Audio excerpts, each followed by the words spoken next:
فيلمنا بيبدأ مع كيت ومايك وهما داخلين قاعة كبيرة عبارة عن لون واحد بس وهو اللون الأبيض، وبيبان إنهم متحمسين جدا ومبسوطين، وبيشوفوا قدامهم زرار البداية وبيشجعوا بعض علشان يضغطوا عليه. وبعدها بيسمعوا صوت المتحدث الآلي وهو بيشرح لهم قواعد المسابقة، وبيقول إنهم هيفضلوا في المكان ده لمدة 50 يوم، ولو خرجوا هما الاتنين هيكسبوا 50 مليون دولار، ولكن لو قرر حد فيهم إنه يخرج مش هيكسب، أما الشخص الباقي فهيكسب ساعتها مليون دولار بس. وبيفرح مايك وكيت وبيضغطوا مع بعض على زرار التشغيل وبيتقفل الباب عليهم، وبيبدأ العد التنازلي في الساعة الرقمية اللي في القاعة، وبيتفقوا الاتنين إن الفلوس هتتقسم ما بينهم بالتساوي، وإنهم هيعتبروا وجودهم في المكان ده فرصة جديدة لعلاقتهم مع بعض. وبعدها بتسأل كيت مايك عن اللي هيعمله بفلوسه، فبيقول لها إنه مش هيعمل حاجة غير إنه مش هيبقى قلقان تاني من الفلوس، فبتطلب منه كيت إنه يتكلم بجد شوية. وبيبدأ يسرح مايك وبيقول لها إنه هيحضر كل يوم حفلة وهيقدر إنه يحقق حلمه ويدخن سيجارة مع إيلون ماسك أغنى شخص في العالم، وهيبني مدارس للقرويين الفقراء في أفريقيا، وهيدعم صوت المضطهدين والأقليات. وبيبقى بيتكلم بشكل هستيري وهو مبسوط وهو متخيل إن ال5 مليون دولار في إيده. فبتقوله كيتي إنها هتستثمر فلوسها، وبيبان إن شخصية مايك عكس تماما، وده لأن مايك بيبقى شخص مرح وفوضوي، وده بيظهر في حبه لفن الشوارع ورسم على الجدران، وده على عكس كيت اللي بتكون شخص روتيني ومنظم ومسؤول. وبيتفرج كيت ومايك على باقي القاعة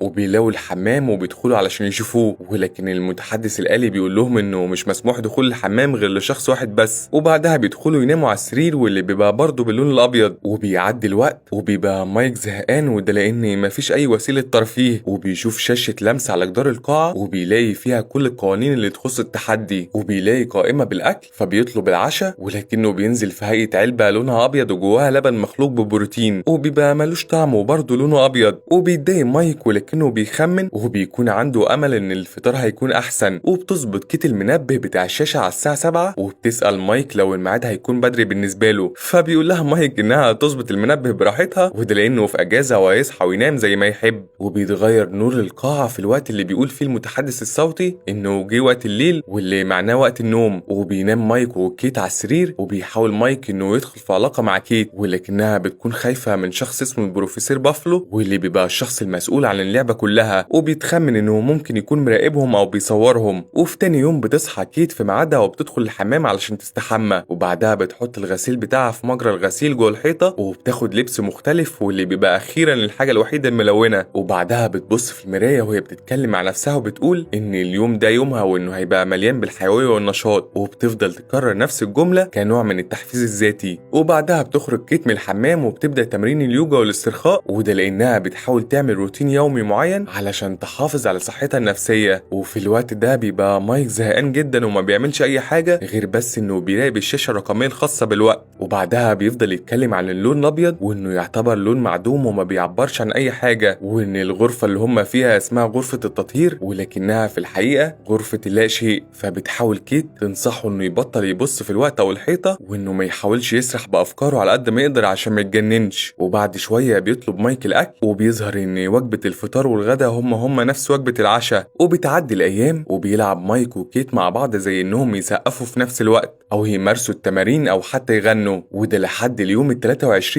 وبيبقى كيت ومايك عملوا كل حاجة تقريبا، لكن كيت بتفضل محافظة على روتينها اليومي في الوقت اللي بيبدأ فيه مايك إنه ينهار. وفجأة بيشوف قدامه حشرة صغيرة في الأرض، وبيقرر إنه يربيها وبيحط لها من اللبن اللي معاه، ولكن المتحدث الصوتي بيقول له إن مش مسموح بالطعام غير للمتنافسين. فبتصعب الحشرة على مايك وبيقرر إنه يخرجها لبره القاعة علشان تقدر تعيش، ولكن كيت بتقول له إنه لو ضغط على الزرار هيبقى خرج من اللعبة. ولكن مايك بيكون مصمم وهو شايل الحشرة كأنها بنته الصغيرة، وبيتضايق من كيت وبيقول لها إنه شخص قاسي وأناني. فبتقول له كيت إنه بيقول لها كده لأنها مش نباتية زيه، فبيقول لها مايك إنه على الأقل مش بيقتل الحيوانات علشان ياكلها. فبتقول له كيت إن هو ده غذاء الإنسان الأصلي، وبتسأله عن عدد المرات اللي تعب فيها بسبب كونه شخص نباتي. وبتكمل وبتقول له إن السبب الحقيقي لكونه نباتي هو عشان يستفز والده الثري اللي عمره ما حرمه من أي حاجة، وعلشان كده بيحاول هو يحرم نفسه من حاجة لأنه مفتقد معنى الألم الحقيقي. وبتسيبه وبتمشي، ولكن غصب عنها بتدوس على حشرة وبتقتلها، وبتعتذر لمايك اللي ما بيصدقش إنها مش قصده وبيسيبها وبيمشي. وبعد شوية بيقرأ مايك في شاشة التعليمات إنه ممكن ياخد جايزة في مقابل جزء من الفلوس، فبيختار أول جايزة وبتكون عبارة عن قلم أخضر ب100,000 دولار من فلوسه. فبتتضايق كيت جدا منه وبتقول له إنهم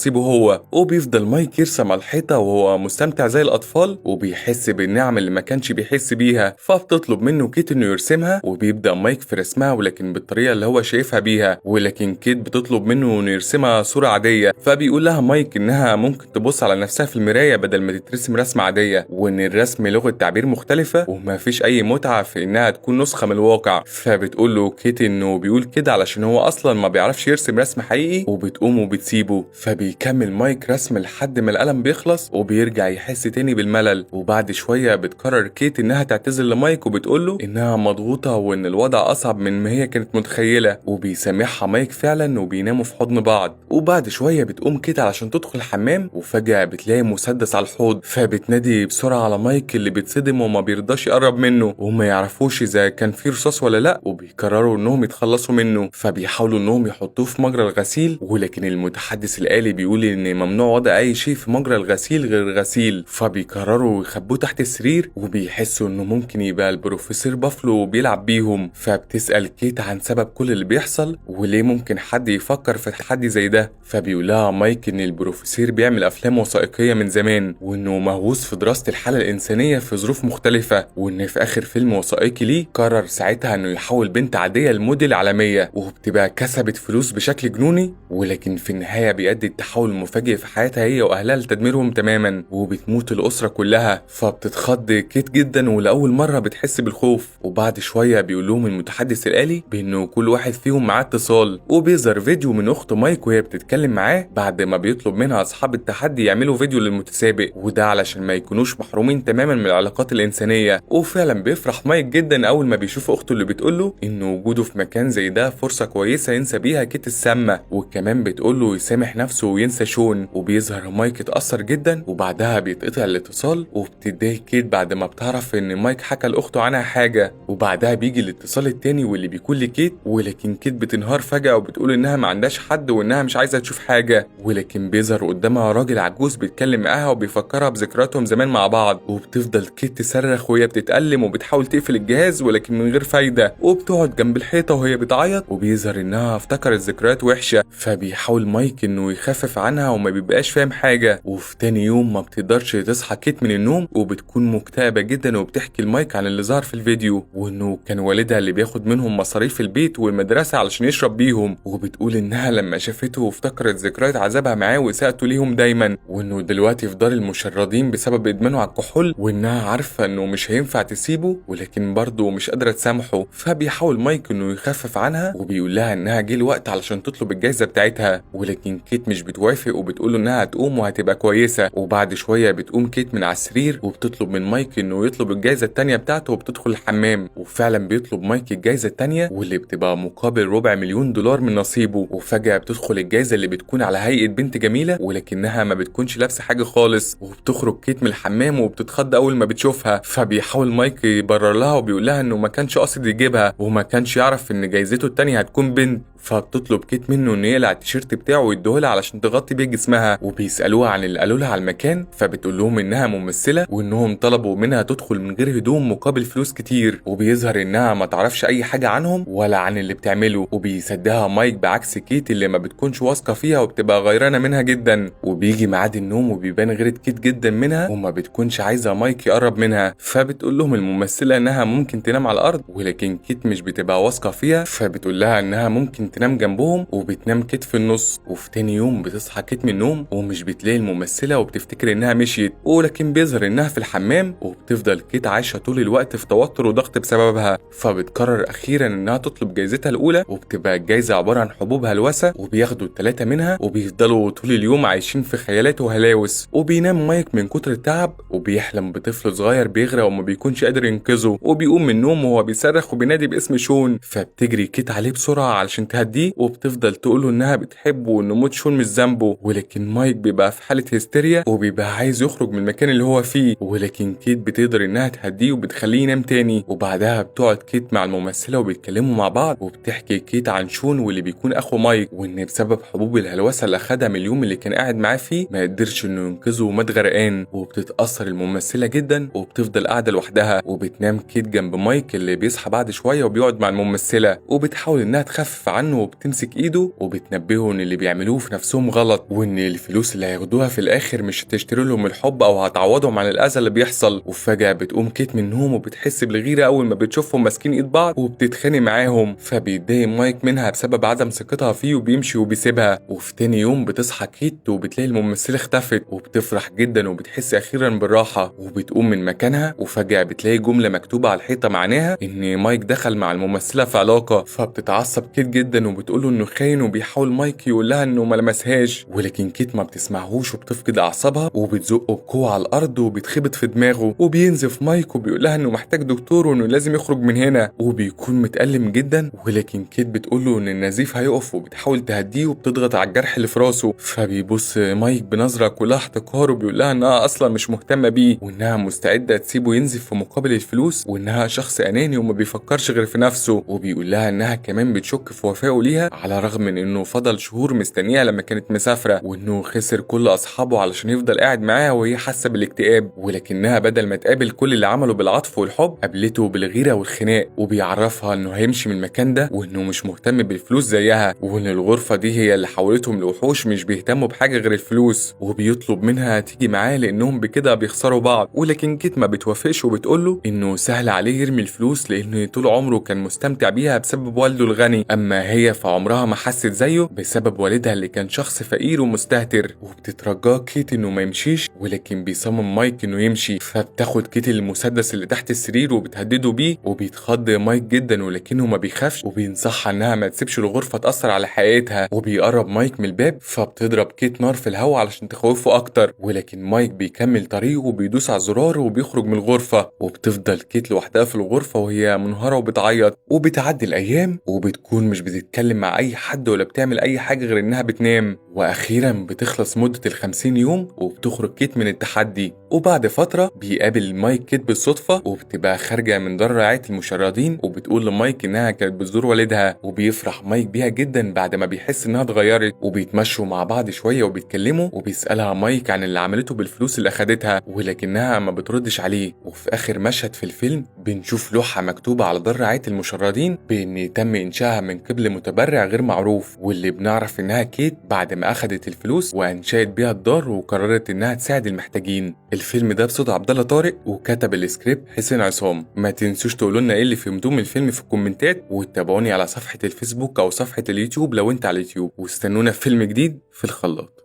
يلا سلام.